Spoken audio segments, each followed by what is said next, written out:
Кейде тағдыр адамға соншалық ауыр сынақ жібереді. Таңдау жасауға мүмкіндік бермейді. Тек қабылдауға мәжбүрлейді. Бұл өзінің өлетінін біліп, туған балаларын жетімсіретпеу үшін туған сіңлісіне өз орнын аманат еткен бір ананың тағдыры. Күздің соңғы айы еді. Ауыл сыртындағы теректердің жапырағы сарғайып, желмен бірге жерге төгіліп жатты. Аудандық аурухананың ұзын дәлізінде 40 жастағы Гүлжан үнсіз отырды. Қолында дәрігердің тексеру қорытындысы. Бірақ қағаздағы әріптердің бірінде оқып отырған жоқ. Оның бар назары дәрігердің есігінде. Есік ашылды. Ақ халатты дәрігер сыртқа шықты. «Гүлжан ханым, кіріңіз». Гүлжанның жүрегі тарсылдап кетті.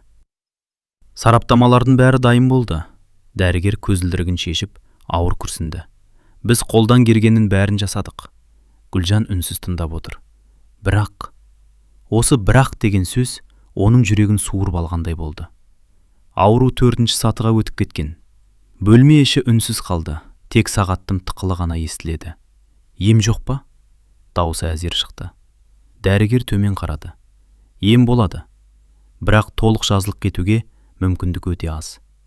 «Қанша уақытым қалды?» Дәрігер бірден жауап бере алмады. Оны бір Алла біледі. Бірақ көп созылмайды. Гүлжан көзін жұмды. Жыламады, айқайламады.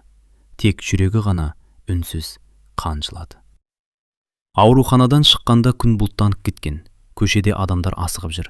Біреу күліп келеді, біреу баласын жетектеп барады. Ал Гүлжан үшін бүкіл әлем тоқтап қалғандай еді. Телефоны шырылдады. Экранда Арыстан. Ол күліп жауап беруге тырысты. «Иә, Гүлжан, қайдасың?» «Ауруханадамын». «Не деді дәрігер?» Гүлжан көз жасын жұтып жіберді. «Ештеңе емес. Дәрумен жазып беріпті. Қазір үйге барамын». Ол өтірік айтты. Өмірінде алғаш рет күйеуіне өтірік айтты. Үйдің ауласына кіргенде екі бала жүгіріп шықты. «Анашым!» 13 жасар Самал анасының мойнына асылды. 6 жасар Мұрақ аяғынан құшақтап алды. «Анашым, бүгін мектепте 5 алдым». «Анашым, маған машина алып бересің бе?» Гүлжан екі баласын кезек-кезек құшақтады. Сол сәтте жүрегі қарс айырылды. «Мен бұларды қалай тастап кетем?» Кешке бәрі дастархан басында отырды. Арыстан жұмыстан шаршап келген. «Гүлжан, бүгін тірім солғын ғой». «Шаршадым. Ертең тағы ауданға бірге барайық». «Қажеті жоқ». Самал анасына қарап отыр. «Анашым, сен жыладың ба?» Гүлжан тез күліп жіберді. «Жоқ қызым, көзіме шаң кіріп кетті». Бірақ Самал сенген жоқ. Қыз бала анасының жанарын бәрінен бұрын түсінетін еді. Түн. Үйдің бәрі ұйықтап қалған. Гүлжан ғана ояу. Балаларының бөлмесіне кірді. Алдымен Мұраттың үстін жапты. Кішкентай ұлы ұйықтап жатып, «Анашым» деп күбірледі. Гүлжанның көзінен жас ашып кетті. Ол ұлының маңдайынан сүйді. Сосын Самалдың жанына отырды. Қызының шашынан сипады. «Қызым, мен болмасам?» Одан әрі сөйлей алмады. Даусы булығып кетті. Таң ата салысымен ол бір шешім қабылдады. Телефонын қолына алды. Бір нөмірді терді. «Алло, Роза, бүгін маған келе аласың ба?» «Даусым неге сондай?» «Келші. Айтатын өте маңызды әңгімем бар». Телефон тұтқасын қойған соң Гүлжан ұзақ жылады. Өйткені бүгін ол өміріндегі ең ауыр өтінішті айтпақ еді. Ал бұл өтініш туған сіңлісінің ғана емес, бүкіл әулеттің тағдырын өзгертетінін ол әлі білмейтін. Түске таман есік алдында көлік тоқтады. Көліктен 28 жастағы Роза түсті. Қолында тәтті мен жеміс толы пакет. Үйге күлімдеп кіргенімен әпкесінің даусындағы мұң жүрегіне тыныштық бермеген. «Әпке!» Роза кіре сала құшағын жайды. «Не болды? Даусынан қорқып келдім». Гүлжан оны құшақтап тұрып қалды. Құшағын босатқысы келмеді. Көзінен жас ашып түсті.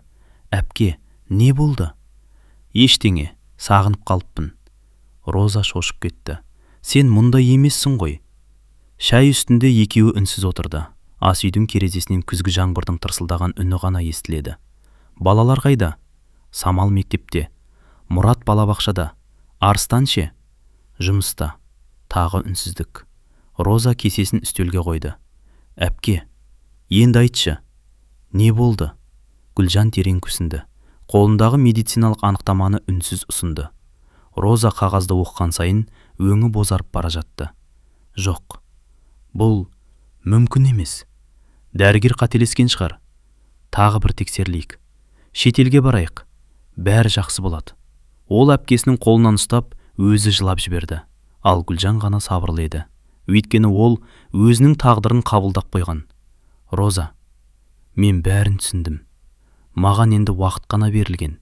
Жоқ, ондай сөз айтпа. Сен жазыласың. Сен міндетті түрде жазыласың. Гүлжан басын шайқады. Мен өзім үшін қорықпаймын. Мен балаларым үшін қорқамын. Осы сөзден кейін екеуі де үнсіз жылады. Бірнеше минут өтті. Гүлжан көз жасын сүртіп, сіңлісіне тура қарады. Роза, мен сенен бір нәрсе сұраймын. Не десең де орындаймын. Жоқ, бұны орындау оңай болмайды. Айта берші, уәде бер. Бердім. Асықпа, алдымен тыңдап ал. Роза үнсіз басын изеді. Гүлжанның жүрегі тарсылдап кетті. Ол осы сөзді айту үшін бірнеше түн ұйықтамаған еді. Мен кеткен соң, даусы дірілдеп тоқтап қалды. Балаларымды жетімсіретпе. Әпке, не айтып тұрсың? Мен кеткен соң, Арыстанға тұрмысқа шық. Бөлме іші тастай үнсіз қалды. Роза әпкесіне антарыла қарады. Бірнеше секунд бойы дем ала алмай отырды. Не дедің? Сен не дедің? Балалар үшін, оның жары бол. Роза орнынан атып тұрды. Әпке! Есің дұрыс па? Сен маған не айтып тұрсың? Ол менің жездем ғой. Мен оны әкемдей сыйлаймын. Ел жұрт не дейді? Адамдар бетіме қалай қарайды? Мен ондай адам емеспін. Ол еңіреп жылап жіберді. Тағы ондай сөз айтушы болма. Естідің бе?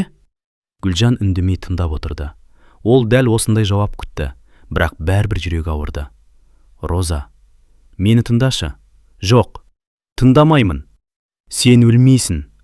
Балаларыңды өзім өсіресің. Бұндай аманат болмайды. Роза есікке қарай жүрді, бірақ Гүлжан соңынан барып қолынан ұстап қалды. Бір-ақ рет тыңда. Мен әйел ретінде емес, ана ретінде сөйлеп тұрмын. Роза тоқтады. Түнде ұйықтай алмаймын. Мұраттың анашым деп ұйықтайтынын көрген сайын жүрегім жатылады. Самал шашымды тарап отырып, анашым, сен ешқашан қартаймашы дейді. Сол кезде ішімнен өлемін. Гүлжан еңіреп кетті. Мен балаларының өгей ананың қолында қалғанын қаламаймын. Мен сенен артық ешкімге сене алмаймын. Сен ғана оларды өз балаңдай жақсы көресің. Роза да бірге жылады, бірақ басын шайқай берді. Жоқ, мен істей алмаймын. Қолымнан келмейді. Кешір мені. Ол қолын жұлып алып, үйден жүгіріп шығып кетті. Сыртта жаңбыр шелектеп құйып тұр еді. Роза жаңбырды да сезбеді. Көлігіне отырып еңіреп жіберді. Құдайым, неге? Неге дәл бізге осындай сынақ бердің? Ал үйдің ішінде Гүлжан терезенің алдында үнсіз тұрды. Розаның көлігі алыстап кеткенше қарап тұрды. Ренжіме сіңлім. Мен саған бақыт емес, тағдырдың ең ауыр жүгін ұсынып тұрмын. Ол көз жасын сүртті. Дәл сол сәтте сыртқы қақпа ашылды. Жұмыстан ерте қайтқан Арыстан аулаға кіріп келе жатты. Ал оның Розаның жылап кеткенінен мүлде хабары жоқ еді. Арыстан көлігін қақпа алдына тоқтатты. Көңілі көтеріңкі. Бүгін жұмыстағы шаруасы ерте біткен. Балаларға балнызақ алып барайын деп дүкенге соғып шыққан. Қолында үлкен пакет. Қақпадан кіре бергенде қарсы алдынан Розаның көлігі өте шықты. Роза басында көтермеді, тіпті сәлем де берген жоқ. Көзі қызарып кеткен. Ей, Роза! Арыстан дауыстағанымен көлік тоқтамады. Не болды екен? Ол таңырқап үйге кірді. Үйдің іші тып-тыныш. Ас үйде жартылай ішілген шай тұр. Екі кесенің бірінде еріннің ізі қалған. Терезе алдында Гүлжан үнсіз тұр екен. Гүлжан! Әйелі селк етіп бұрылды. Күлімсірегісі келді, бірақ күле алмады. Ерте келдің ғой? Иә. Роза неге жылап кетті? Гүлжан жүрегі зу ете қалды. Жылап кетті ме? Иә. Бірдеңе болды ма? Жоқ. Өз шаруасы шығар. Арыстан әйелінің көзіне ұзақ қарады. 20 жыл бірге тұрған адам ғой. Гүлжан өтірік айтқанда жанары басқа жаққа ауып кететін жақсы білетін. Сен менен бірдеңе жасырып тұрсың. Жоқ. Рас айт. Гүлжан үндемеді. Дәрігер не деді? Баяғы сол. Дәрі жазып берді. Тағы өтірік. Арыстанның даусы ауыр шықты. Гүлжан, мен сенің күйеуіммін. Менен неге жасырасың? Гүлжанның жанары жасқа толды. Себебі, сенің де жылағанын қаламаймын. Ол бұрылып кетті. Сол кеш ерекше ауыр өтті. Балалар дастархан басында күліп отыр. Мұрат ойыншық машинасын көрсетіп мәз. Самал мектептегі жаңалығын айтып жатыр. Ал Арыстан мен Гүлжан бір-біріне үнсіз қарап қояды. Көздері ғана сөйлесіп бір қандай. Әке, Мұрат күлімдеп. Ертең бізді өзенге апарасың ба? Әрине балам. Анашымда бара ма? Осы сұрақтан кейін бәрі үнсіз қалды. Гүлжан басын төмен түсірді. Барамыз, деді әрең. Түн. Балалар ұйықтап қалған. Арыстан сырттағы орындықта отыр. Қолында шай. Гүлжан жайлап жанына келді. Суық тиеді. Кірейік. Біраз отырып қалайық. Екеуі үнсіз отырды. Жел ғана ағаштың жапырағын сыптырлатады. Кенет Арыстан сөйледі. Есімде ме? Біз алғаш осы орындықта отырғанбыз. Гүлжан күлімсіреді. Иә, сен маған қарамай қашып кеткенсің. Ұялып едім. Ал мен артынан 3 күн жүргенмін. Екеуі алғаш рет күліп алды. Бірақ сол күлкінің артында қанша мұң жатқанын екеуі де сезді. Гүлжан, сенсіз өмірді елестете алмаймын. Осыны білесің бе? Гүлжан көзін жұмды. Сондықтан да мен сені жалғыз қалдырғым келмейді деп іштей қайталады. Ертеңде таңертең Самал мектепке кетіп бара жатып анасына қарап, анашым, сен соңғы кезде көп жылайсың. Бізден жасырып жүрсің. Гүлжан қызының бетінен сүйді. Жоқ, кейде адам қуаныштан да жылайды. Самал сенбеген күйі кетіп қалды. Ал сол уақытта Роза өз үйінде еді. Түннен бері көз ілмеген. Үстел үстінде әпкесінің ауру қағазы жатыр. Қайта-қайта оқиды, қайта-қайта жылайды. Мен кеткен соң Арыстанға тұрмысқа шық. Осы сөз құлағынан кетпей қойған. Жоқ, болмайды. Бұл күнә. Мен істей алмаймын. Ол басын ұстап отырды. Сол кезде бөлмеге анасы кірді. Қызым, не болды? Роза үндемеді. Бірдеңе болды ма? Әпкеңмен ұрыстыңдар ма? Роза шыдай алмады. Анасының құшағына басын қойып еңіреп жіберді. Анашым, әпкем өліп бара жатыр. Қарт ананың қолындағы кесе жерге түсіп кетті. Не дедің? Жазылмайтын дерт екен. Дәрігерлер үміт жоқ дейді. Шешесінің аяқ астынан тізесі бүгіріп кетті. Я Алла, менің қызымды сақтай көр. Үйдің ішін үнсіз жоқтау басты. Сол күні кешке Гүлжан жалғыз өзі ауыл шетіндегі зиратқа барды. Марқұм әкесінің басына отырды. Жел баяу соғып тұр. Әке, мен шаршадым. Өте қатты шаршадым. Көз жасы топыраққа тамшылай берді. Бірақ өлімнен қорықпаймын. Балаларымды ойласам ғана жүрегім жылайды.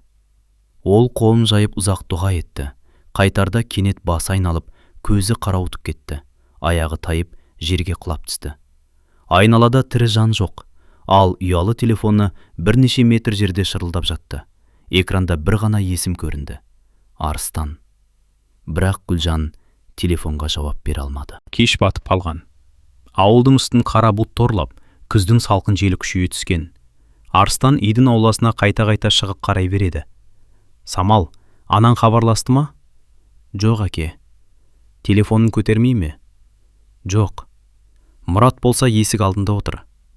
Әке, анашым қашан келеді? Арыстан күлімсіруге тырысты. Қазір келеді балам. Бірақ өзінің де жүрегі тыныш емес еді. Ол тағы телефон соқты. Абонент жауап бере алмайды. Сол дауыс қайта-қайта қайталана берді. Бұл Гүлжанға ұқсамайды. Ол ешқашан телефон өшіріп жүрмейтін. Тіпті дүкенге шықса да, бірдеңе болып қалса, хабарласа алмай қаларсыңдар дейтін. Арыстанның көңіліне алғаш рет қорқыныш ұялады. Сол сәтте сырттан көршісі Нұрбек кірді. Арыстан, иә, мен жаңа зират жақтан келе жатыр едім. Бір әйел жатқан сияқты көрінді. Арыстанның өңі бірден өзгерді. Не дейсің? Жүр. Екеуі көлікке секіріп мінді. Көлік қара жолмен зулап келеді. Арыстанның жүрегі кеудесіне сыймай соғып барады. Жоқ, құдайым, тек Гүлжан болмаса екен. Ол рөлді бар күшімен қысып алған, көзінен жас ыршып шығып жатты.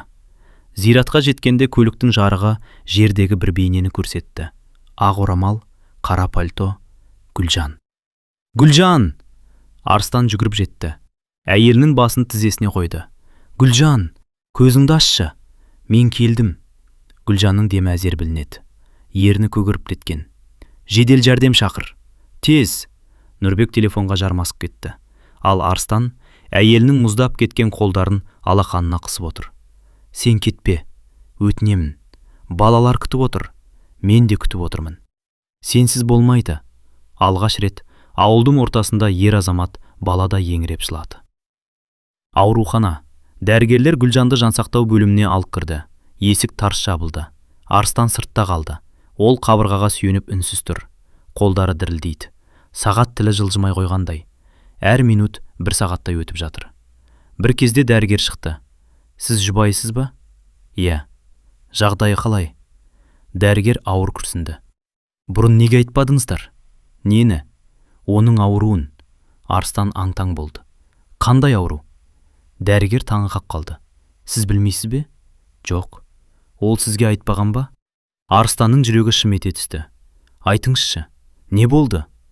Дәрігер үндемей кабинетіне шақырды. Кабинетке кірген соң үстелдің тартпасынан бір бума қағаз алды. Бұлар жұбайыңыздың сараптамалары. Ол бізге бірнеше айдан бері келіп жүрген, бірақ жалғыз келетін. Арыстан қағаздарды дірілдеген қолмен алды. 4-ші саты. Асқынған. Ем нәтижесі төмен. Әрі қарай оқи алмады. Жоқ. Бұл басқа адамның қағазы шығар. Мүмкін емес. Дәрігер басын шайқады. Өкінішке қарай, бұл шындық. Ол сізді уайымдамасын деп бәрін жасырған. Арыстан орындыққа отыра кетті. Басы айналып кеткендей болды. Сонда ол жалғыз жүрген бе? Жалғыз жылаған ба? Жалғыз қорыққан ба? Даусы қарлығып шықты. Осы сәтте оның есіне соңғы айлар түсе бастады. Гүлжанның түнде жылап жүргені, тамақты аз ішетіні, шашының сирей бастағаны, бетінің қуарып кеткені. Мен неге байқамадым? Ол екі қолмен бетін басты. Кешір мені. Гүлжан, мен сенің қасында жүріп, сенің қандай азап шеккеніңді көрмеппін. Дәрігер иығына қолын қойды. Қазір ең бастысы, оның жанында болыңыз. Кейде дәрден бұрын адамның мейірімі көмектеседі. Арыстан жансақтау бөлімінің әйнегінен ішке қарады. Гүлжан көзін жұмып жатыр. Бетінде оттегі маскасы, қолында жүйелер. Ол дәл қазір бұрынғыдай күлімдеп жатқан жары емес еді. Арыстан әйнекке алақанын қойды. Естіп тұрсың ба? Сен маған әлі ештеңе айтқан жоқсың. Біз әлі қартайған жоқпыз. Самалды ұзатамыз деген едік. Мұратты үйлендіреміз деген едік. Сен уәдеңді орындамай кете алмайсың. Ол сөзін аяқтай алмай, басын әйнекке сүйеп, үнсіз жылады. Дәл осы кезде аурухана дәлізінде Роза көрінді. Ол жүгіріп келіп, «Жезде! Әпкем қалай?» Арыстан үнсіз ғана оған қарады. Көзінде мұң, өкініш, шарасыздық. Сәлден соң баяу ғана, «Роза, мен бәрін білдім. Ол менен бәрін жасырыпты». Роза да көз жасына еріп берді. Екеуі үнсіз тұрды. Екеуінің де жүрегінде бір ғана қорқыныш бар еді. Гүлжанды жоғалтып алудан қорқу, түн ортасы. Аурухананың ұзын дәлізінде тыныштық. Тек аппараттардың бір қалыпты шықылдаған дыбысы ғана естіледі. Арыстан палата есігінің алдында отырған күйі көзілмеген. Соңғы 2 күнде дұрыс тамақ та ішпеді. Көз алдына 20 жылдық өмірі қайта-қайта келе береді. Гүлжанның ақ көйлекпен келін болып түскені, Самал дүниеге келген күн. Мұрат алғаш рет әке деген сәт. Осынша бақыттың бәрі аяқталғалы тұр ма? Осы ой жанын тіліп өтті. Таңға жуық дәрігер палатаға кірді. Біраздан кейін сыртқа шығып, «Арыстан мырза, жұбайыңыз есін жіді. Бірақ көп сөйлетпеңіз. Қатты әлсіреп қалған». Арыстан орнынан атып тұрды. Есікті жайлап ашып, ішке кірді. Гүлжанның өңі бозарып кеткен. Бірнеше күннің ішінде 10 жасқа қартайып кеткендей. Көзін ашып, Арыстанды көргенде әлсіз ғана жымиды. «Келдің бе?» Арыстан үндей алмады. Ол әйелінің қолынан ұстап, маңдайына басын қойды. Көз жасы тамшылап, Гүлжанның алақанына түсті. «Кешір мені. Мен ештеңені байқамаппын. Сен осынша азап шегіп жүргенде. Мен қасында жүріп те жалғыз қалдырыппын. Гүлжан әлсіз ғана басын шайқады. Жоқ, сен кінәлі емессің. Өзім айтпадым. Неге менен жасырдың? Себебі, сенің де күн сайын менімен бірге өлгеніңді қаламадым. Бұл сөзден кейін екеуі де үнсіз қалды. Біраз уақыттан соң Арыстан сыбырлай сөйледі. Дәрігер бәрін айтты. Бірақ мен сенбеймін. Біз сені шетелге апарамыз. Қанша ақша кетсе де табамын. Үйді сатамын, көлікті сатамын. Кек сен аман қалшы. Гүлжан көзін жұмды. Арыстан, маған өтірік үміт берме. Мен бәрін сезіп жүрмін. Денем күн сайын әлсіреп барады. Бірақ өлімнен қорықпаймын. Балаларымды ойласам ғана жүрегім жылайды. Осы кезде палатаға Самал мен Мұрат кірді. Мұрат жүгіріп келіп, анасының төсегіне сүйенді. Анашым, үйге қашан қайтамыз? Гүлжан ұлын құшақтағысы келді, бірақ қолында әл болмады. Жақында, міндетті түрде қайтамыз. Самал үндемей тұр. Ол анасының көзіндегі мұңды көріп қойған. Қызының жүрегі бәрін сезгендей. Анашым, сен бізді тастап кетпейсің ғой. Палата ішін үнсіздік басты. Арыстан теріс қарап кетті. Көз жасын балаларға көрсеткісі келмеді.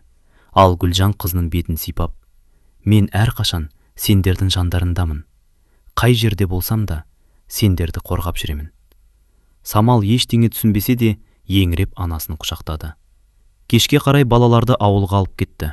Палатада тек Гүлжан мен Арыстан қалды. Гүлжан ұзақ үнсіз жатты. Сосын жай ғана: Розаны шақыршы. Неге? Айтарым бар. Арыстан ештеңе сұрамады, телефонға қол созды. Бір сағаттан кейін Роза келді. Көзі ісіп кеткен. Әпкесінің төсегіне жақындап: Әпке, қалайсың? Гүлжан күлімсіреуге тырысты. Жақында отыршы. Роза еңкейіп қолынан ұстады. Кешегі сөзім үшін мені жек көріп қалдың ба? Роза бірден жылап жіберді. Ондай сөз айтпа. Мен тек қабылдай алмадым. Әлі де қабылдай алмаймын. Гүлжан Арыстанға қарады. Бізді аздап жалғыз қалдыршы. Арыстан үнсіз сыртқа шықты, есікті ақырын жапты. Палатада екі апалы сіңлі ғана қалды. Гүлжан әлсіз дауыспен: Роза, бала кезіміз есіңде ме? Сен құлап қалсаң, әкем ұрыспасын деп. Мен итеріп жібердім деп өтірікті өзім мойныма алатынмын. Роза көз жасын сүртті. Есімде. Сен мені өмір бойы қорғадың. Енді мені сен қорға. Қалай? Балаларымды жетім қылма. Роза басын шайқай берді. Әпке, болмайды. Менің қолымнан келмейді. Келеді. Себебі сенің жүрегің менікіндей. Гүлжан жастығының астынан кішкентай көк түсті сандықшаның кілтін алып шықты. Мынаны ал. Бұл не? Ашпа. Мен кеткеннен кейін ғана ашасын. Роза аң-таң болды. Оның ішінде не бар? Гүлжан көзін төмен салды. Балаларыма жазған хаттарым. Саған жазған соңғы өтінішім. Және Арыстанға арналған хат. Роза қалтырап кеткен қолымен кілтті алды. Сол сәтте ол бұл аманаттың салмағы таудан да ауыр екенін алғаш рет сезінді. Роза сандықшаны бауырына қысып үнсіз жылады. Бөлмеде тек сағаттың тықылы ғана естіліп тұрды. Әпке, мұндай сөзді айтпа. Сен әлі жазыласың, деді ол үмітін үзгісі келмей. Гүлжан әлсіз ғана жымиды. Кейде адам жүрегі бәрін сезеді. Мен де сезіп тұрмын. Дәрігерлер айтпағанмен көздерінен бәрін оқыдым. Роза орнынан тұрып, әпкесінің қолын қыса ұстап алды. Онда мен саған уәде бере алмаймын. Неге? Себебі сен жоқ өмірді елестете алмаймын. Гүлжанның жанарына жас үйірілді. Бірақ балаларым елестете алмайды. Олар ертең оянады, мені іздейді. Бірі мама деп жылайды, бірі үндемей терезеге қарап отырады. Сол кезде олардың жанында бөтен адам емес, өз қаным болғанын қалаймын. Роза еңкілдеп қоя берді. Олар маған мама деп айтса ше? Ешқашан зорлама. Қаласа өздері айтар. Қаламаса Роза апа бол қала бер. Мағаған ең маңыздысы олардың жүрегі жетім болып қалмасын. Осы кезде есік сыртынан кішкентай аяқтың дыбысы естілді. Мама! Екеуі де жалт қарады. Есіктің саңлауынан 5 жасар Айша басын қылтитты. Мен кірсем бола ма? Гүлжан көз жасын білдірмей сүртіп күлімсіруге тырысты. Кел құлыным. Қыз жүгіріп келіп анасының құшағына кірді. Мама, сен неге жылап жатырсың? Қуаныштан қызым. Ал Роза тәтемше? Ол да. Айша кішкентай алақанымен анасының көз жасын сүртіп, жыламаңызшы, мен өскенде сізге үлкен үй алып беремін, ешқашан ауырмайсыз, деді аңғал көңілмен. Бұл сөзді естіген Гүлжан өзін ұстай алмады. Қызым құшақтай алып үнсіз жылады. Роза теріс бұрылып кетті. Өйткені дәл сол сәтте ол бір шындықты түсінді. Әпкесінің аманаты енді жай өтініш емес, 3 бірдей баланың болашағы еді. Есік сыртында үнсіз тұрған Арыстан осы сөздердің бәрін естіп тұрғанын олардың еш қайсысы байқамады. Арыстан аурухана дәлізінде үнсіз тұрды. Терезеден түскен күн сәулесі еденге ұзын көлеңке түсіріп тұрғанымен, оның жан дүниесін қараңғылық басып кеткен еді. Бөлмеден Роза шыққанда көздері ісіп кеткен болатын. «Қалай?» деді Арыстан әрең тіл қатып. Роза үнсіз басын шайқады. «Әлі ұйықтаған жоқ, бірақ сені шақырып жатыр». Арыстан есікті жайлап ашты. Гүлжан жастыққа сүйеніп жатыр екен. Түрі әбден жүдеп кетсе де, көзіндегі мейірім сол қалпы. «Келдің бе?» деді әлсіз жымиып. «Келдім. Сен мұндай сөздерді неге айтып жүрсің? Сен аман қаласың». Гүлжан басын ақырын шайқады. «Маған өтірік айтпа.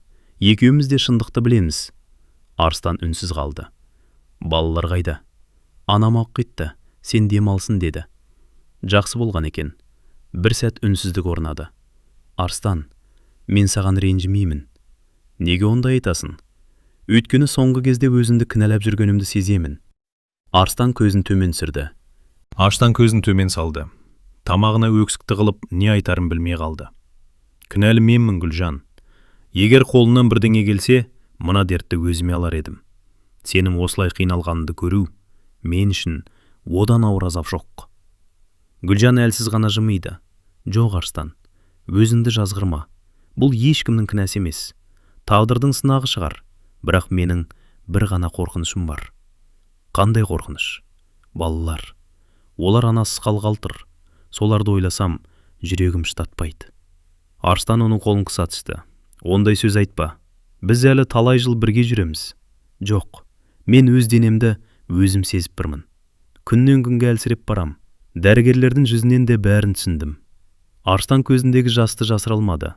Бетін аққан ыстық тамшыларды сүртуге де шамасы келмеді. «Мен сенсіз өмір сүре алмаймын».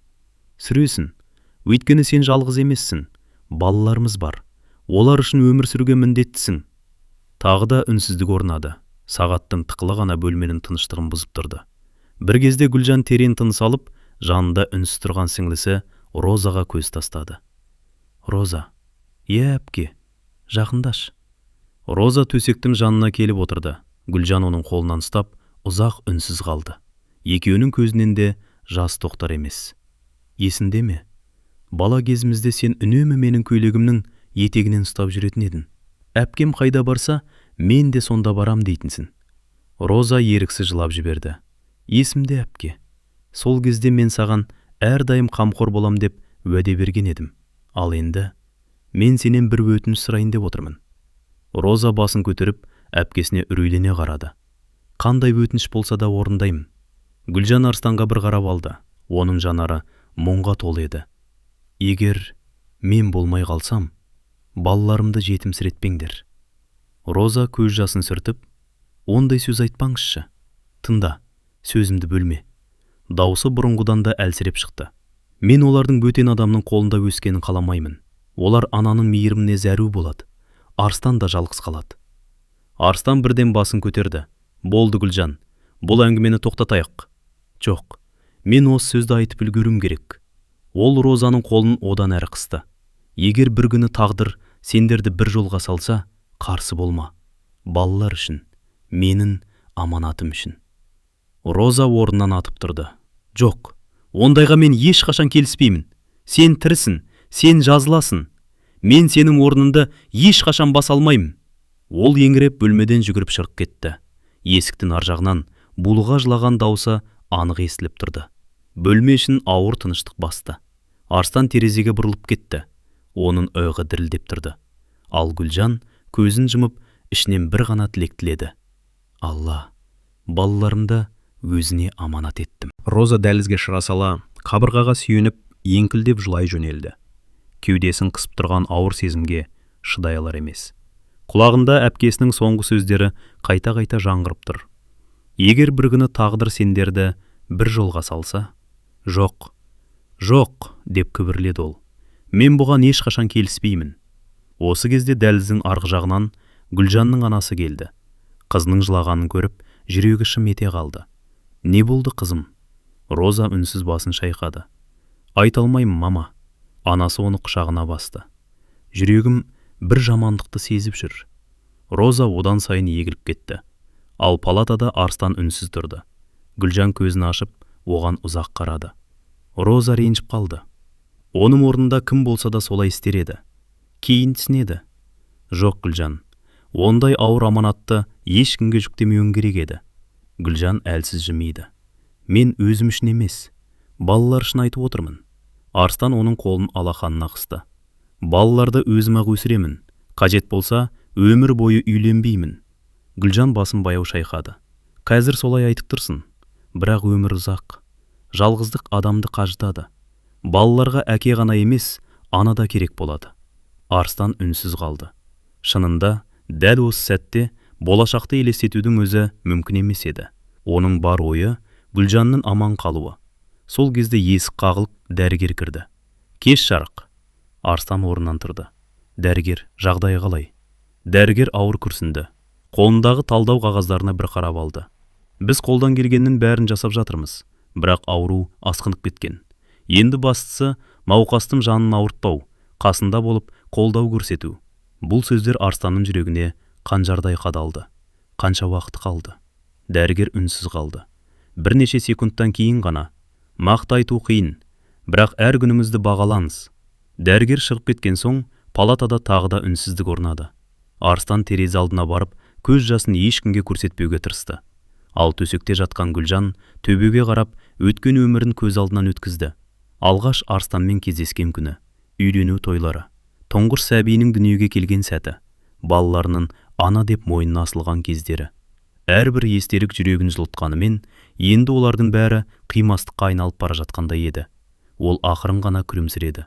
Арыстан, иә, ертең балаларды алып келші. Оларды қатты сағындым. Арыстан жұбайының жанарына қарады. Сол жанарда қоштасуға ұқсайтын мұң бар екенін алғаш рет анық сезді. Әкелемін, міндетті түрде әкелемін. Ол осылай деді.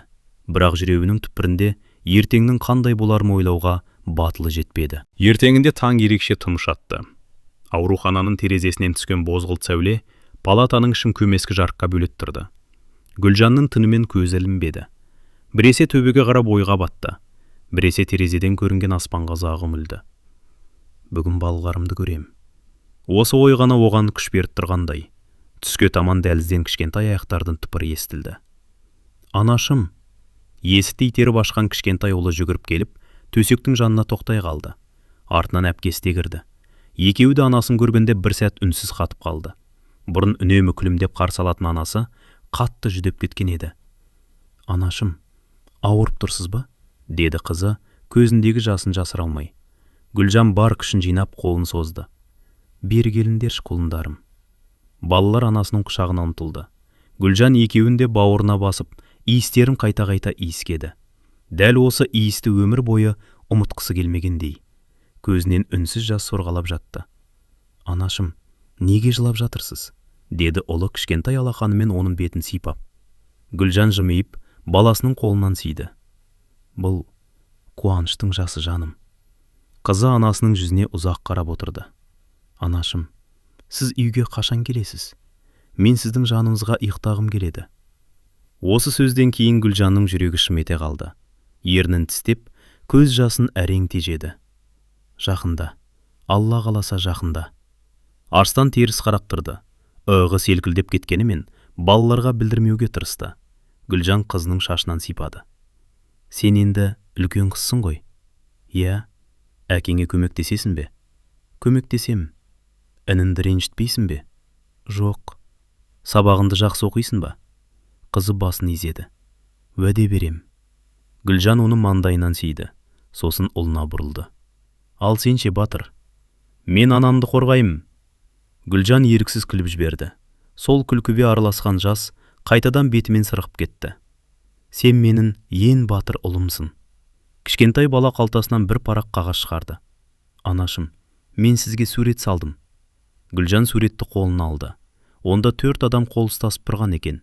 Әкесі, анасы, әпкесі және өзі.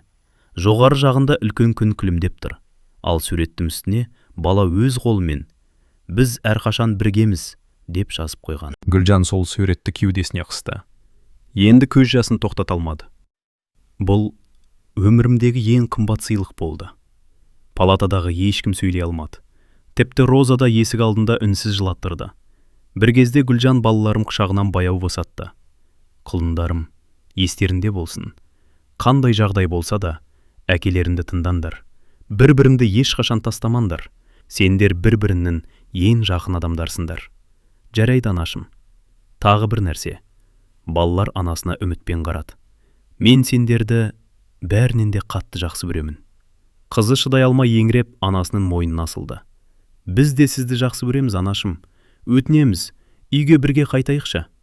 Осы сөз палатадағы әр адамның жүрегін тілгілеп өтті. Арыстан сыртқа шығып кетті. Дәлізге шыққан бойда қабырғаға сүйеніп, екі қолмен жүзін басты. Ол осы уақытқа дейін өзін қанша қайратты ұстауға тырысса да, енді шыдай алмады. Жүрегін жарып шыққан жан дауысы бос дәлізді жаңғыртып жіберді. Жаратқан, балаларымды анасынан айырмашы. Бірақ сол сәтте аурухананың үнсіз қабырғалары ғана оның зарын тыңдап тұр еді. Балалар кеткеннен кейін палата іші бұрынғыдан да меңіреу, тыныштыққа батып қалды. Есіктің жабылған дыбысы Гүлжанның жүрегіне бір ауыр соққы болып тигендей еді. Ол балаларының соңынан ұзақ қарап жатты. Есіктің ар жағынан кішкентай ұлының «Әке, анам ертең үйге келеді ғой» деген үні анық естілді. Арыстан бір сәт үнсіз қалды. Жауап беруге жүрегі дауаламады. Ақыры баласының иығынан құшақтап, «Иә балам, анаң бізді әрқашан тастамайды» деді. Бұл өтірік емес еді. Өйткені ол Гүлжанның жүрегі балаларының жанында мәңгі қалатынын жақсы білетін. Кеш түсе Роза жалғыз өзі аурухана ауласына шықты. Жаңбыр жана ғана басылған. Асфальттың беті жылтырап жатыр. Ағаштардың жапырағынан әлі де су тамшылап тұр. Ол орындыққа отырып көзін жұмды. Балалық шағы көз алдына келе берді. Екеуі ауылдың шетінде орналасқан өзенге баратын. Гүлжан үнемі «Қолымды жіберме, су терең» деп ескертетін. Роза болса күліп, «Сен тұрғанда маған ештеңе болмайды» дейтін. Сол сөз бүгін жүрегін қанжардай тілгілеп өтті. Енді мені кім қорғайды әпке? Ол еңкейіп екі алақанымен бетін басты. Сол сәтте қасына Арыстан келіп отырды.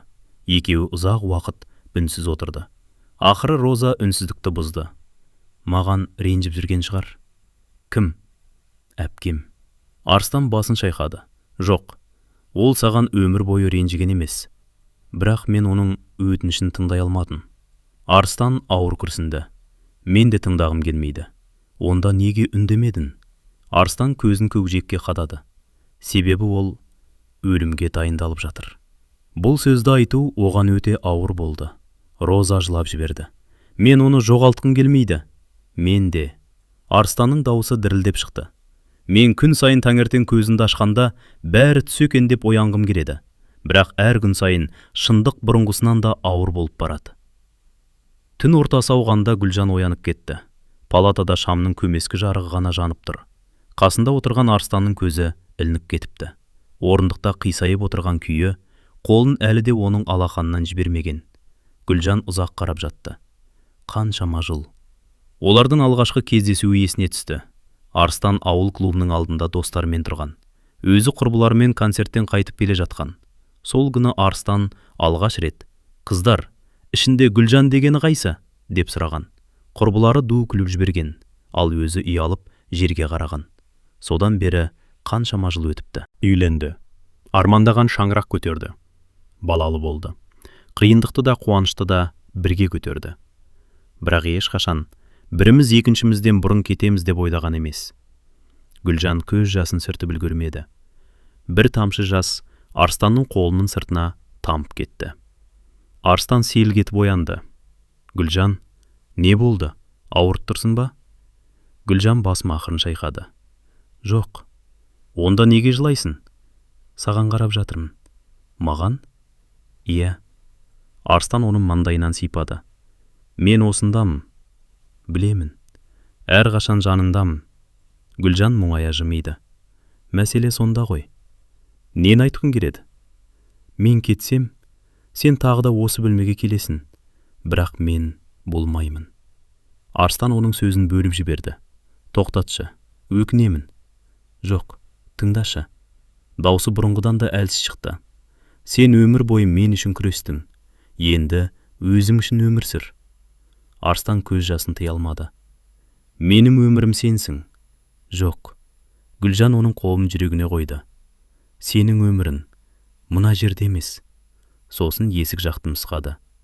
Сенің өмірің дәліздің ар жағында ұйықтап жатқан екі балаң. Арыстан үнсіз қалды.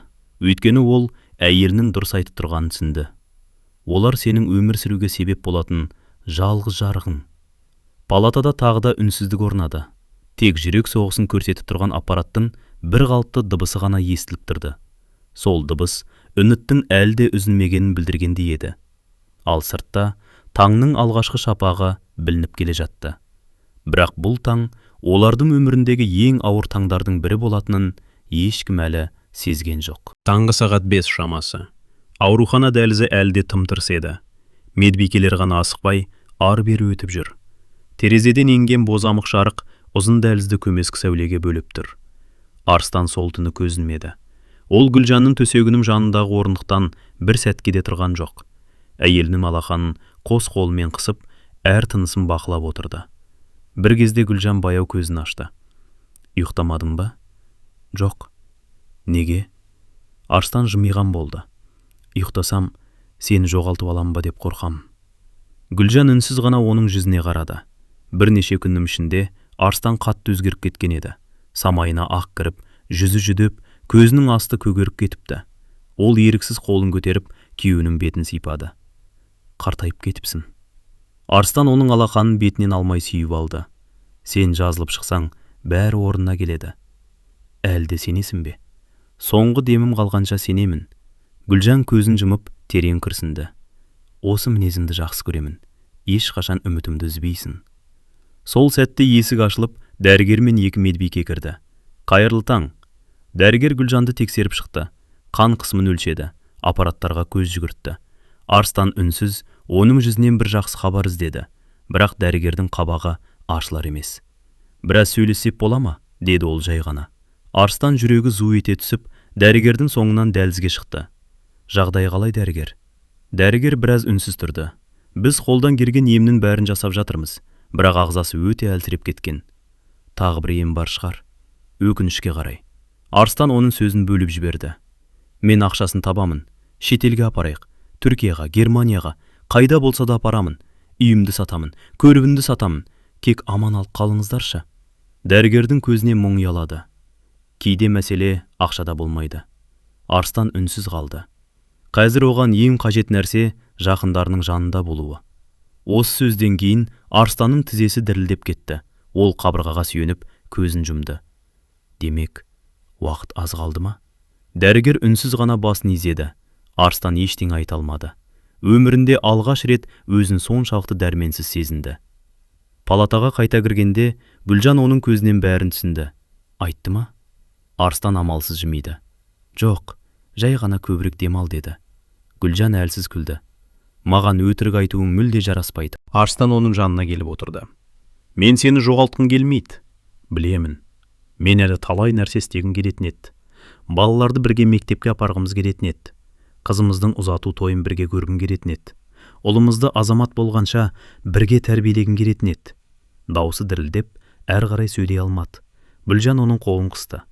Сол күндердің бәрін сен көресің. Бірақ сенсіз емес. Мен боламын. Арыстан таңырқай қарады. Қалай? Гүлжан жүрегін нұсқады. Осында. Сосын күйеуінің кеудесіне алақанын қойды. Және осында. Арыстан еңкейіп маңдайын оның қолына тіреді. Екеуі үнсіз жылады. Кешке қарай Роза тағы келді. Бұл жолы қолында кішкентай қапшық бар екен. Әпке, келдің бе жаным? Саған бір нәрсе әкелдім. Қаптың ішінен ескі фотоальбом шықты. Есінде ме? Бұны әкеміз сақтап жүрген. Гүлжанның көзі жайнап кетті. Екеуі альбомды ақырын аша бастады. Алғашқы бетте екі кішкентай қыздың суреті. Бірінің шашында ақ бантик, екіншісінің қолында қуыршақ. Мынау, сен ғой, деді Гүлжан күлімдеп. Ал мынау сен. Екеуі де жылап отырып күлді. Бір суретте әкелері екеуін өғына отырғызып алған. Келесі суретте аналары төртеуі бірге Наурыз мерекесінде түскен. Әр сурет тұтас бір өмір. Әр бет ашылған сайын бір естелік қайта тіріліп жатқандай. Роза кенет альбомның ортасынан сарғайып кеткен бір хатты байқап қалды. «Әпке, мынау не?» Гүлжан хатқа ұзақ қарап қалды.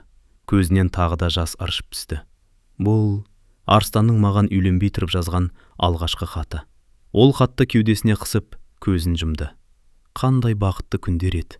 Ал дәл сол сәтте палата сыртында тұрған Арыстан олардың сөзін естіп, үнсіз көз жасын сүртіп тұрды. Өйткені ол енді уақыттың қайтып келмейтінін, бірақ махаббаттың ешқашан жоғалмайтынын анық түсінген еді. Палата іші тып-тыныш.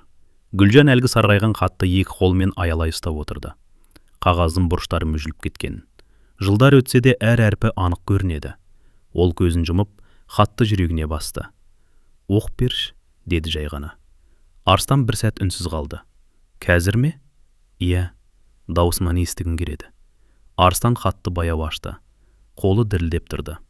«Ардақты Гүлжан, бұл хатты саған бере аламын ба жоқ па білмеймін. Бірақ бір нәрсені айтқым келеді. Егер бір күні сен менің жарым болсаң, өмір бойы сені күлдіріп өтемін деп өзіме уәде бердім. Жыласаң, жасынды сүртемін. Ауырсаң, дертінді бірге көтеремін. Қартайсақ, бір орындықта отырып, немерелеріміздің күлкісін бірге тыңдаймыз деп армандаймын». Арыстан әрі қарай оқи алмады. Даусы қарлығып, көзінен жас сорғалады. Гүлжан жымиып отыр. «Жалғастыршы». Арыстан терең дем алып қайта оқи бастады. «Егер сен келіссең, мен өмір бойы сенің қорғаның боламын. Сен ешқашан жалғыз қалмайсың. Осы сөзімді Алланың алдында айтып тұрмын». Хат аяқталды. Палатада үнсіздік орнады. Бірнеше минут бойы ешкім тіл қатпады. Гүлжан көз жасын сүртіп, «Сен уәдеңде тұрдың, Арыстан». «Жоқ, тұра алмадым». «Неге олай дейсің? Саған қорған бола алмадым». Гүлжан басын ақырын шайқады. «Сен мені өмір бойы алақаныңа салып өттің. Мен бақытсыз болған күнім болған жоқ. Ауруға ешкім кінәлі емес». Арыстан оның қолын маңдайына басты. «Кешір мені. Кешіретін ештеңен жоқ». Сол күні кешке Гүлжан күтпеген жерден, «Маған қағаз бен қалам әкеліп берші» деді. «Не істейсің?» «Жазғым келеді». Арыстан үндеместен сыртқа шығып кетті. Бірнеше минуттан кейін ақ дәптер мен көк сиялы қалам әкеліп берді. Гүлжан қаламды қолына алды. Бірақ саусақтары дірілдеп, әріпті әрең жазып жатыр. Арыстан орнынан тұрып, «Мен жазайын, сен айт». Гүлжан басын изеді. «Бірінші, қызымызға». Арыстан дәптердің бірінші бетін ашты. «Қызым, егер осы хатты оқып отырсаң, демек мен сендердің жандарында жоқпын. Бірақ мен сендерді ешқашан тастап кеткен емеспін. Мен әрқашан сендердің дұғаларында, жүректерінде өмір сүремін». Арыстанның көзінен жас тамшылап, дәптер бетіне түсті. Гүлжан үнсіз күтіп отырды. «Әкеңді ренжітпе. Ол сырт көзге мықты көрінгенімен, жүрегі өте нәзік адам. Ол сендерді менен де артық жақсы көреді». Арыстан қаламы қоя салды. «Болмайды. Жаза алмаймын». Дауысы үзіліп кетті. Гүлжан оның қолынан ұстап, «Жаным, соңына дейін жазып берші, кейін үлгермей қаламын». Арыстан көз жасын сүртіп, өзін қолға алды. «Ініңе қамқор бол. Сен оның әпкесі ғана емес, кейде анасының орнын басатын жан боласың. Бірақ ешқашан балалық шағыңды жоғалтпа. Күліп жүр. Мен соны қалаймын». Бірінші хат аяқталды. Екінші хат ұлына арналды.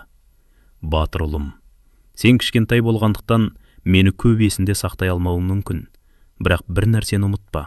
Мен сені дүниеге келген күнімнен бастап жанымнан артық жақсы көрдім. Ешқашан жаман жолға түспе. Әкең сияқты адал азамат бол». Арыстан әр сөзді жазған сайын жүрегі бөлшектеніп жатқандай сезінді. Ал үшінші хат. Гүлжан ұзақ үнсіз қалды. «Бұл кімге?» деп сұрады Арыстан. «Саған». Арыстан бірден басын көтерді. «Маған ба?» «Иә». Ол терең дем алды. «Арыстан, егер бұл хатты оқып отырсаң, мен сені көріп тұрмын деп ойла. Жылама. Мен сенің көз жасынды ешқашан ұнатқан емеспін. Балаларымыз үшін өмір сүр. Олар сенің тірегің болады. Бір күні жүрегің қайтадан жылынса, өзіңді кінәлама. Мен сенің бақытты болғаныңды қалаймын». Арыстан осы жерге келгенде қалам қолынан түсіп кетті. «Жоқ, бұны жаза алмаймын». «Неге?» Сенсіз бақыт дегенді елестете алмаймын. Гүлжан үнсіз жымиып, оның қолын қысты. Қазір солай ойлайсың. Бірақ уақыт ең ауыр жараны да баяу емдейді. Мен сенің жалғыз қалғаныңды қаламаймын. Арыстан жауап бере алмады. Ол тек Гүлжанның алақанын маңдайына басып, үнсіз жылады. Ал терезенің ар жағында күн баяу батып бара жатты. Қызыл шапақ палата ішіне төгіліп, екеуінің жүзін алтын түске бояды. Тура табиғаттың өзі де екі ғашықтың үнсіз қоштасуына куә болып тұрғандай еді. Келесі таң Гүлжан үшін ерекше атты. Түнде дене қызуы көтеріліп, тыныс алу қиындағанымен, таңға қарай жағдайы сәл жеңілдегендей болды. Дәрігерлер мұны уақытша ғана жақсару екенін білді, бірақ ешқайсысы оны науқастың көзінше айтпады. Терезеден күннің алғашқы шапағы түсті. Гүлжан көзін ашып, сыртқа ұзақ қарады. Көк аспанда ақ бұлттар баяу көшіп барады. Бүгін күн қандай әдемі, деді ол сыбырлап. Арыстан да терезеге көз салды. Иә, әдемі. Осыдан бір ай бұрын дәл осындай күні балаларды саябаққа апарған едік қой. Арыстан жымиып басын изеді. Ұлымыз әткеншектен түспей қойған, ал қызымыз көгершіндерді қуалап жүгіріп жүрді. Екеуі сол бір күнде еске алып, алғаш рет шын көңілден күлді. Бірақ күлкі ұзаққа созылмады. Гүлжанның жөтелі ұстап, тынысы тарылып кетті. Арыстан дереу орнынан атып тұрып су ұсынды. Асықпа, жайлап. Гүлжан бір жұтым ғана су ішіп, басын шайқады. Ештеңе емес. Бірақ Арыстан оның жүзіне қарап-ақ жағдайының нашарлап бара жатқанын сезді. Түске қарай Роза келді. Қолында шағын дорба бар. Әпке, саған ауылдан бір нәрсе әкелдім. Не екен? Роза дорбаның ішінен ақ орамалға түйілген кішкентай нан мен бір уыс кептірілген құрт шығарды. Анам жіберді. Гүлжан туған үйдің дәмін сағынған шығар деді. Гүлжанның көзі жасаурап кетті. Анамның қолының иісі шығып тұр. Ол нанды қолын алып баяу иіскеді. Сол сәтте көз алдына балалық шағы келді. Таң ата-анасының тандырға нан жауып жүргені, әкесінің дастархан басында күлімдеп отырғаны, Розаның кішкентай кезінде құртты жасырып жейтіні. Өмір қандай әдемі еді. Роза. Иә әпке, үйге барғың келеді. Роза селк етіп қарады. Үйге ме? Иә, өз төсегінде бір рет болса да ұйықтағым келеді. Балаларының бөлмесіне кіргім келеді. Ауладағы алма ағашын көргім келеді. Арыстан мен Роза бір-біріне қарады. Арыстан бірден дәрігерге кірді. Дәрігер, өтінемін, бір күнге болса да үйге апаруға рұқсат беріңізші. Дәрігер ауыр күрсінді. Бұл өте қауіпті. Білемін. Жолда жағдайы нашарлап кетуі мүмкін. Сонда да, бұл оның соңғы арманы болуы мүмкін. Дәрігер ұзақ ойланып қалды. Сосын баяу ғана. Егер өз жауапкершіліктеріңізге алсаңыздар, бірнеше сағатқа ғана апаруға болады. Арыстанның жүзіне алғаш рет үміт ұялады. Рахмет. 2 сағаттан кейін жедел жәрдем көлігі олардың үйінің алдына тоқтады. Көршілер үнсіз сыртқа шықты. Барлығының жүзінде алаң бар. Арыстан Гүлжанды абайлап көтеріп, үйге кіргізді. Үйдің табалдырығын атта сәтте Гүлжан көзін жұмып, терең тыныс алды. Үйдің иісі. Көзінен еріксіз жас ағып кетті. Қанша сағындым. Қызы жүгіріп келіп, анашым үйге келді, деп қуанып, айқайлап жіберді. Ұлы анасының қолынан ұстап, енді кетпейсің ғой, деді аңғал көңілмен. Палатада айтылған өтірікті тағы қайталауға тура келді. Арыстан күлімсіреген болды. Бүгін бәріміз бірге боламыз. Балалар мәз болды, ал үлкендердің жүрегі қан жылады. Гүлжанды өз бөлмесіне кіргізді. Бәрі сол қалып екен. Төсек, терезе алдындағы гүлдер, айна үстінде тұрған отбасылық сурет. Ол суретті қолына алды. Естерінде ме? Бұл суретті ұлымыз бір жасқа толғанда түсіргенбіз. Арыстан басын изеді. Сол күні жаңбыр жауып еді. Бірақ бәрібір суретке түскенбіз. Гүлжан суретті ерініне тигізді. Мен осы үйде өте бақытты болдым. Кенет ол, балаларды шақырыңдаршы деді. Қызы мен ұлы жүгіріп келді. Гүлжан екеуін екі жағына отырғызды. Ұзақ үнсіз қарап отырды. Әрбір қимылын, әрбір күлкісін, әрбір жүзін жадына мәңгі сақтап қалғысы келгендей. Сендерге бір өтінішім бар. Айтыңыз анашым. Қандай жағдай болса да, бір-бірінді ешқашан жалғыз қалдырмаңдар. Ағайынның қадірін біліңдер. Әкелеріңді сыйлаңдар. Ол сендер үшін өмірін береді. Қызы көз жасын тыя алмай, ал сіз ше? Гүлжан оның бетінен сипады. Мен, даусы дірілдеп кетті. Мен әрқашан сендердің дұғаларындамын. Осы кезде сыртта күн бұлттанып, баяу жел көтерілді. Терезе алдындағы алма ағашының жапырақтары сыбырлап қоя берді. Гүлжан сол ағашқа ұзақ қарап тұрды. Оны Арыстан 5 жыл бұрын өз қолымен отырғызған еді. Қарашы, биыл қандай көп алма салыпты. Арыстан терезеге бұрылды. Биыл бұрынғыдан да көп. Гүлжан мұңая күлімсіреді. Мен сол алмалардың піскенін көре алмайтын шығармын. Бұл сөзден кейін үй ішін өлі тыныштық басты.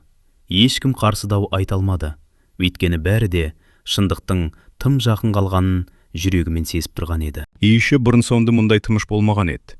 Бұрын бұл шаңырақтан балалардың күлкісі, Гүлжанның асиды әндеткен дауысы, Арыстанның әзілдері үзілмейтін. Ал бүгін әркім өз ойымен арпалысып отыр. Тек қабырғадағы сағаттың тықылы ғана уақыттың тоқтамай ағып жатқанын еске салғандай. Кешкілік күн еңкейіп, бөлменің ішіне алтын түсті сәуле құйылды. Сол сәуле Гүлжанның жүзіне түсіп, оны бұрынғыдан да нұрландырып жібергендей болды. Ол терезеге қарап жатып, «Арыстан», деді жай ғана. «Айт жаным, есіңде ме? Осы үйге алғаш көшіп берген күніміз?» Арыстан күлімсіреп басын изеді. «Әрине есімде. Үйдің ішінде түк жоқ еді ғой. Бір ескі диван, бір үстел, 2 орындық.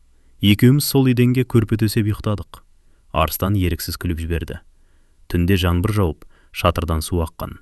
Ал сен ширекті қойып алып, уайымдама, байып кетсек, ең бірінші шатырын ауыстырамыз дегенсің. Екеуі де күліп жіберді. Сол күлкіге балалар да қосылды. Бір сәтке бәрі бұрынғыдай болып кеткендей көрінді. Бірақ күлкі басылған соң, үнсіздік қайта оралды. Гүлжан Арыстанға ұзақ қарап отырды. «Сен мені ешқашан ренжіткен жоқсың». «Ренжіткен шығармын?» «Жоқ». Ол басын баяу шайқады. «Ұрысқан кездеріміз болды. Бірақ әр ұрыстан кейін бірінші болып өзің келіп кешірім сұрайтынсың». Арыстан төмен қарады. «Себебі сені жоғалтып алудан қорқатынмын». «Ал енді?» Арыстан оның сөзін аяқтатпады. «Ондай сөз айтпа». Гүлжан күлімсіреді. «Жоқ, бүгін сөзімді бөлмеші». Ол бір сәт көзін жұмып, терең тыныс алды. «Егер мен бір нәрсеге мақтансам», Арыстан үнсіз тыңдап отыр, «ол сендей жарды кездестіргенім». Арыстан көзін ала қашты. «Мен ондай сөзге лайық емеспін». «Лайықсың». «Жоқ». «Арыстан». Гүлжан оның қолын өз жүрегінің тұсына қойды.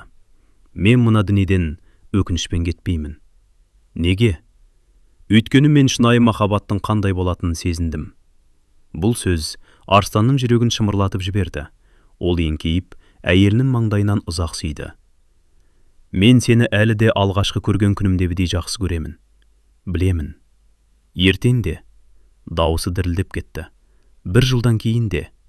Көзіне жас толды. «40 жылдан кейін де?» Гүлжан жымиып, «Сонда мен қызғанып қалмаймын ба?» Арыстан алғаш рет шын көңілден күлді. «Сен қайда жүрсен де, менікі болып қала бересің». Кешкі асқа бәрі бір дастархан басына жиналды. Гүлжан көп тамақ жей алмады, бірақ әр тағамнан бір қасыққан болса да ауыз тиді.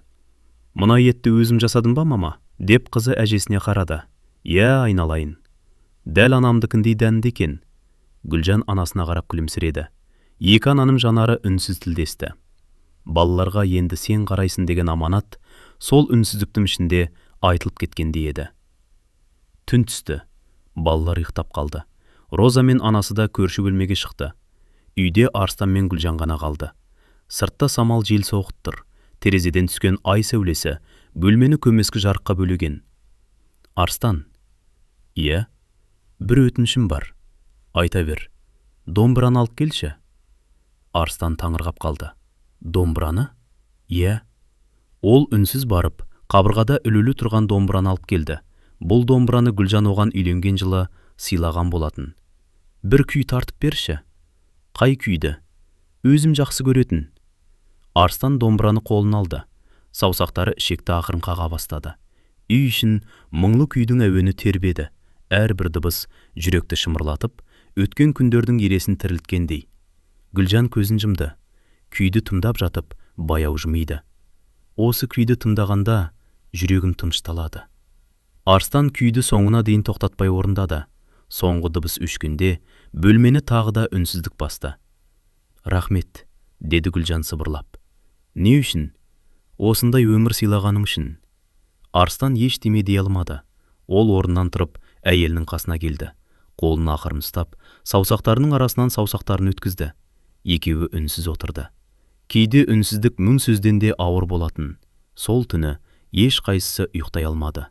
Өйткені екеуі де жүректерінің түбінде бұл түннің олардың бірге өткізген соңғы түні болуы мүмкін екенін сезіп отырған еді. Ал таңның қандай хабармен ататынын бір Алла ғана білетін. Түн ұзақ болды. Сыртты самал жел баяу ғана есіп тұр. Терезенің әйнегіне алма ағашының бұтақтары анда-санда тиіп, сыдырлағаған дыбыс үй ішіндегі ауыр тыныштықты бұзғандай болады. Арыстан сол түні көзін бір сәтке де жұмған жоқ. Ол төсектің жанындағы орындықта үнсіз отырды.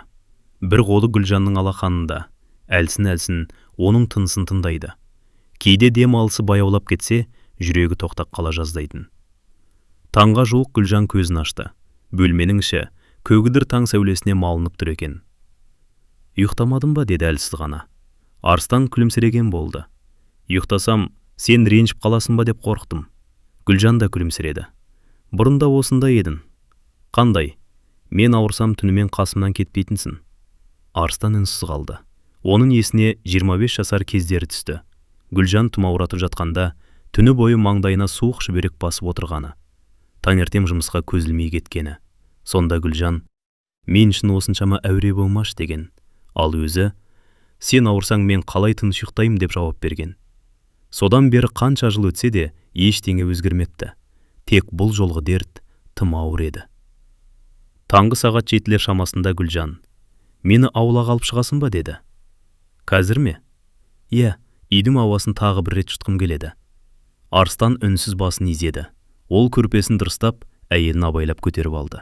Бұрын осы қолдармен оны қуанып көтеретін, тойдан кейін табалдырықтан көтеріп кіргізген. Балалары дүниеге келгенде перзентханадан көтеріп шығарған. Ал бүгін оның денесі тым жеңіл болып кеткен еді. Арыстанның жүрегі сыздап қоя берді. Ауладағы орындыққа жайлап отырғызды. Таңғы ауа ерекше таза болатын. Жапырақтардың арасынан күннің алғашқы шапағы сығалап тұр. Құстар сайрап жатыр. Гүлжан көзін жұмып терең тыныс алды. «Қандай керемет иіс! Алма гүлінің иісі шығар?» «Иә». Біраз уақыт екеуі үнсіз отырды. Сол үнсіздікке де екеуі үйреніп қалғандай. Кенет аула қақпасы ашылды. Көрші кемпір қолына бір тостаған сүт ұстап келе жатыр екен.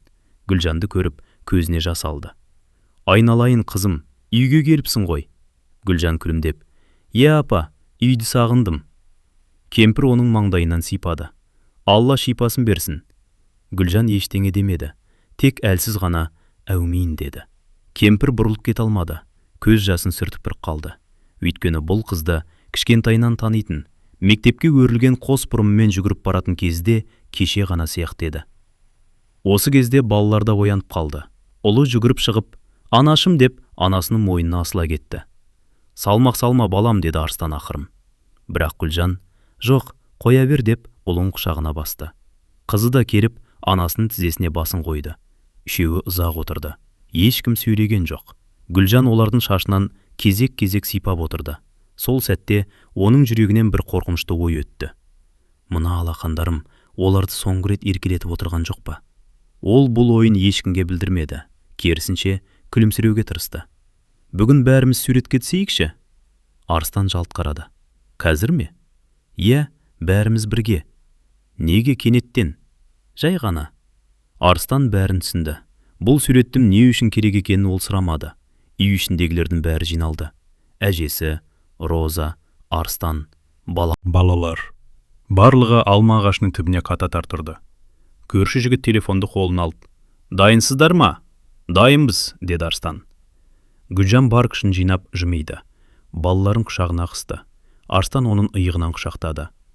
1, 2, 3, шырт! Камераның дыбысы шықты. Дәл сол сәтте ешкім байқамаған бір тамшы жас Гүлжанның жанарынан сырғып түсті. Бұл оның ең соңғы отбасылық суреті болатынын, сол жерде тұрған ешкімнің жүрегі қабылдағысы келмеді. Бірақ тағдыр өз жолмен жақындап келе жатқан еді. Түске қарай Гүлжанның өңі қайтадан бозарып кетті. Таңертеңгі аз ғана сергектік қайып болған. Дем алысы жиілеп, сөйлеген сайын шаршап қалатын болды. Арыстан мұны байқап, бірден дәрігерге хабарласты. Арада жарты сағат өтпей, жедел жәрдем көлігі келді. Дәрігер Гүлжанды қарап шыққан соң, Арстанды оңаша шақырды. Үйде қалдыруға болмайды. Тағы біраз уақыт. Өтінем. Жоқ. Оттегі қажет болуы мүмкін. Ауруханаға қайтуымыз керек. Арстан үнсіз басын изеді. Бұл сөзді Гүлжан да естіп қойды. Ол жай ғана. Барамыз деді. Даусында қарсылық жоқ еді. Тек жүрекке бататын мұң ғана сезілді.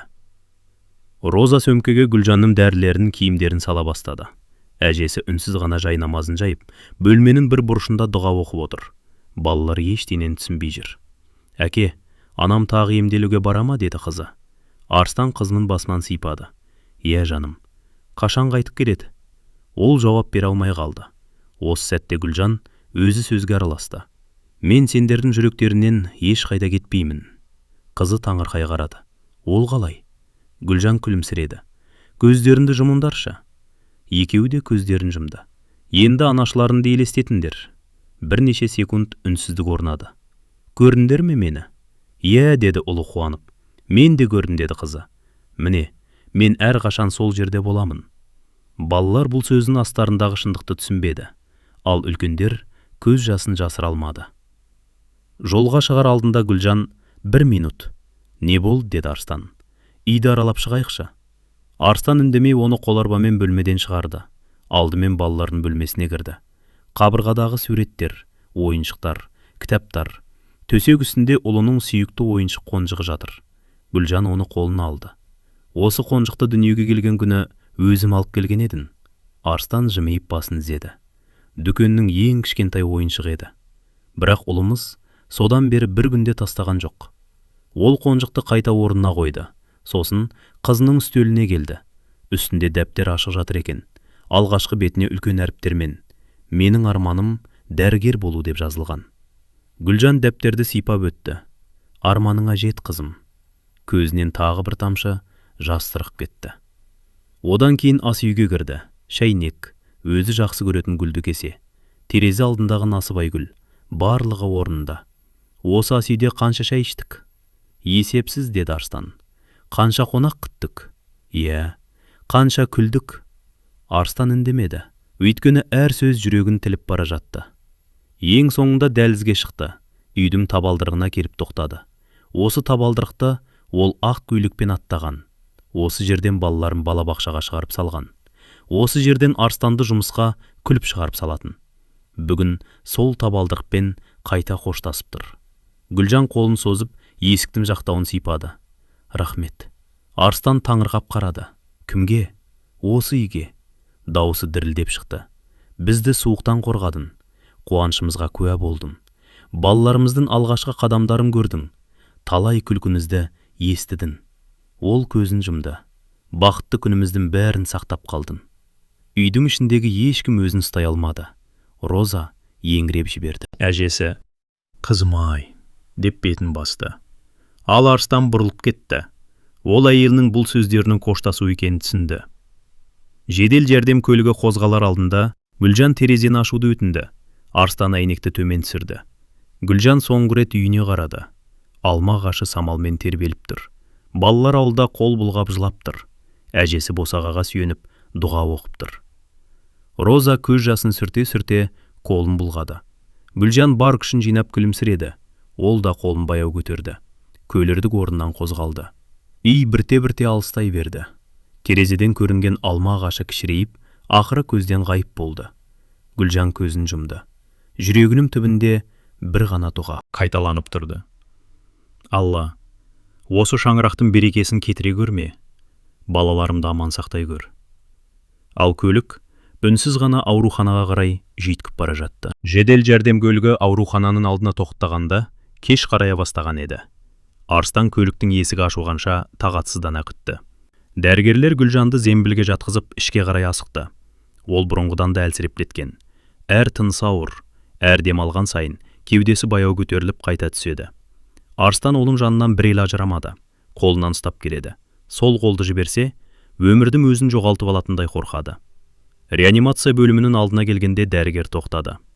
Осы жерден ары қарай сіз кіре алмайсыз. Арстан жалт қарады. Мен де барам. Болмайды. Өтінем. Бізге жұмыс істеуге мүмкіндік беріңіз. Екі медбике Гүлжанды ішке алып кірді. Есік жабылды. Сол есіктің жабылған дыбысы Арстанның жүрегін қақ айырғандай болды. Ол үнсіз есікке қарап тұрып қалды. Өмірінде алғаш рет ештеңеге шамасы келмейтін сезінді. 1 сағат өтті, 2 сағат өтті, 3 сағат. Уақыт тоқтап қалғандай. Дәліздегі орындықта Арстан, Роза және Гүлжанның анасы үнсіз отыр. Ешкімнің тамағынан ас өтпеді. Ешкім сөйлемеді. Тек әжейдің қолындағы тәспі үздіксіз сырғып жатты. Я Алла, қызымды аман алып қал. Әр дұғасы көз жасымен бірге төгілді. Роза басын анасының иығына қойып үнсіз жылады. Ал Арстан, ол мүлде жылай алмады. Жылауға да шамасы жоқ еді. Тек реанимация есігінен көз алмай отыр. Қазір дәрігер шығып, қауіп жоқ, жағдай жақсарды десе екен. Бірақ уақыт өте берді. Есік ашылмады. Түн ортасына таман дәрігер шықты. Арстан орнынан атып тұрды.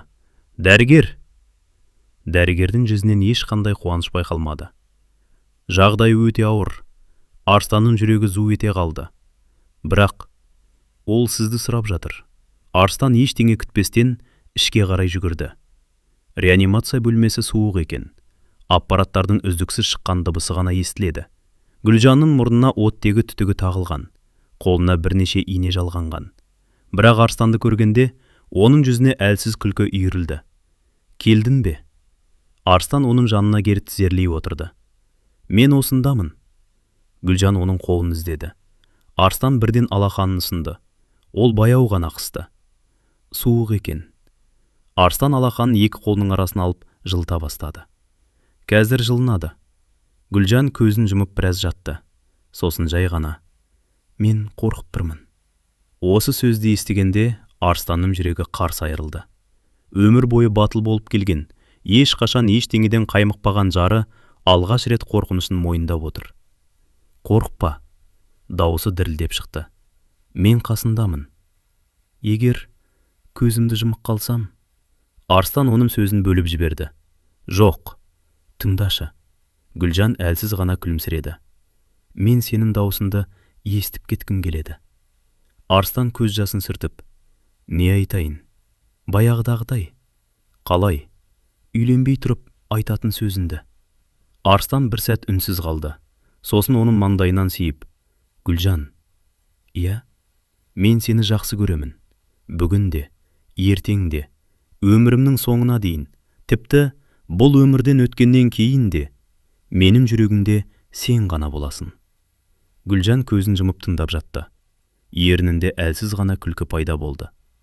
Мен де сені өте қатты жақсы көремін. Осы сөзден кейін аппараттың дыбысы өзгеріп кетті. Дәрігерлер бірден ішке жүгіріп кірді. Сіз сыртқа шығыңыз. Арстан орнынан қозғалмады. Жоқ, тез. Медбике оны әрең дегенде есікке қарай шығарды. Есік тарс жабылды. Арстан есікке екі алақанын тіреп тұрып қалды. Іштен дәрігерлердің асығыс дауыстары естіледі. Қысымы түсіп барады. Дефибрилляторды дайындандар. Тезірек. Дәлізде тұрған Роза селк етіп орнынан тұрды. Әжесі дұғасын күшейте түсті. Ал Арстан өмірінде бірінші рет бар даусымен, «Уа Алла, жарымды аман алып қалшы. Менің өмірімді ал, тек оны балаларынан айырмашы», деп еңіреп жіберді. Бірақ жабық есіктің ар жағында өмір мен өлімнің арпалысы басталып кеткен еді. Гүлжан өмірден өткеніне 1 жыл болды. Бұл 1 жыл Арстан үшін бір күндей де, бір ғасырға тең де болып өтті. Үй іші бұрынғыдай емес. Бәрі орнында тұрғанмен бір нәрсе жетіспейтіндей. Ас үйде Гүлжанның күлкісі естілмейді. Кешкі шай үстінде оның жылы дауысы жоқ. Балалар да өзгеріп кеткен. Қызы ерте есейді. Үйдің тірлігіне араласып, әкесіне көмектесетін болды. Ал ұлы әр кеш сайын ұйықтар алдында анасының суретін сүйіп, қайырлы анашым деп қоятын. Мұны көрген сайын Арстанның жүрегі сыздайтын. Сол 1 жыл бойы Роза бұл үйден алыстамады. Күнде болмаса да күн ара келіп тұрды. Балалардың сабағына қарады, тамағын әзірледі, киімдерін жуып, үйді жинады. Бірақ ешқашан өзін бұл үйдің иесі сезінген емес. Өзін тек әпкесінің аманатын орындап жүрген адам ретінде ғана білді. Бір күні кешке Арстан алдыда жалғыз отырғанда анасы қасына келді. Балам, иә мама, мен саған бір ауыр әңгімені айтқалы жүрмін. Арстан үндемеді. Қызымның аманаты есінде ме? Арстанның жүрегі шым ете қалды. Есімде. Ол сол сөзді бекер айтқан жоқ. Арыстан басын төмен салды. Мен оны ұмыта алмаймын. Ешкім ұмыт демейді. Әжесі оның иығына қолын қойды. Бірақ балаларға ана мейірімі керек. Роза да бұл үйге бөтен емес. Ол да осы балалар үшін өмір сүріп жүр. Бірнеше күннен кейін Арыстан Розаны ауыл сыртындағы алма ағашының жанына шақырды. Дәл осы жерде кезінде өзі мен Гүлжан талай арман құрған. Екеуі ұзақ үнсіз тұрды. Ақыры Арыстан сөз бастады. Роза, иә, мен сенен кешірім сұрайын. Роза таңырқай қарады. Не үшін? Өйткені айтатын сөзім ауыр. Роза бәрін сезгендей болды. Әпкемнің аманаты туралы ма? Арыстан үнсіз басын изеді. Мен сені ешқашан Гүлжанның орнына қоя алмаймын. Ол жалғыз еді, жалғыз болып қала береді. Розаның көзінен жас ақты. Мен де ешқашан оның орнын баса алмаймын. Екеуі де үнсіз қалды. Сәлден соң Роза жай ғана сөйледі. Егер мен осы шаңыраққа келсем, бұл сен үшін емес, өзім үшін де емес. Бұл әпкемнің көзінің нұры болған балалар үшін. Олар жетімсіреп өспесін. Арыстан көз жасын сүртті. Мен саған ешқашан әйірімдей қарауды талап етпеймін. Мен де сенен махаббат сұрамаймын. Маған балалардың апай емес, анашым деп еркелегені жеткілікті. Көп ұзамай екі жақтың үлкендері бас қосып ақылдасты. Бұл той емес еді, бұл аманаттың орындалуы еді. Ешқандай даңғаза жасалмады, тек ең жақын туыстар ғана жиналды. Неке қиылғанда Розаның көзінен де, Арыстанның көзінен де жас ақты. Екеуі де бір адамды еске алып тұр еді. Гүлжанды. Алғашқы күндері балалар Розаны бұрынғыдай тәте деп атайтын. Роза да соған үйренген. Бір күні кішкентай ұлы ауырып қалды. Түні бойы Роза оның маңдайына суық шүберек басып қасында отырды. Таң ата бала көзін ашып, «Анашым, су!» деп сыбырлады. Роза селк етіп қатып қалды. Бала өз қатесін аңғарғандай. «Кешіріңіз, мен байқамай» дей бергенде, Роза оны құшағына қысып, «Жоқ, құлыным. Егер жүрегің солай атағысы келсе, мен үшін одан артық бақыт жоқ». Екеуі бірге жылады. Есіктің сыртында тұрған Арыстан да көз жасын жасыра алмады. Сол сәтте ол Гүлжанның аманаты орындалғанын жүрегімен сезді. Жылдар өте бұл үйге қайтадан күлкі оралды. Роза ешқашан Гүлжанның орнын басуға тырысқан жоқ. Керісінше, балаларға: Сендердің аналарың өте жақсы адам болған. «Мен де сендер сияқты оны сағынамын» деп айтып отыратын. Үйдің төрінде Гүлжанның суреті сол қалпы өлі тұрды. Әр мереке сайын гүл қойылатын, әр жұма сайын құран бағышталатын. Бұл шаңырақта ешкім Гүлжанды ұмытқан жоқ. Керісінше, оның мейірімі осы үйдің әр бұрышында өмір сүріп тұрды. Роза сол мейірімді жалғастырды. Арыстан сол аманатты қорғады. Ал балалар екі ананың махаббатын сезініп өсті. Бірі оларды өмірге әкелген ана, екіншісі сол өмірді жылулықпен жалғастырған ана. Кейде адамның өмірі қысқа болады, бірақ оның аманаты мен мейірімі ұрпақтарының жүрегінде мәңгі өмір сүреді. Өмірдің қадірін жақындарыңыз аман кезде біліңіз. Егер бұл әңгіме жүрегіңізге жетіп, сізді бейжай қалдырмаса, бейнеге лайк басып, пікіріңізді қалдыруды ұмытпаңыз. Осындай тағылымы мол, әсерлі қазақ әңгімелерді жіберіп алмау үшін арнамызға тіркеліп, қоңырау белгішесін қосуды ұмытпаңыздар.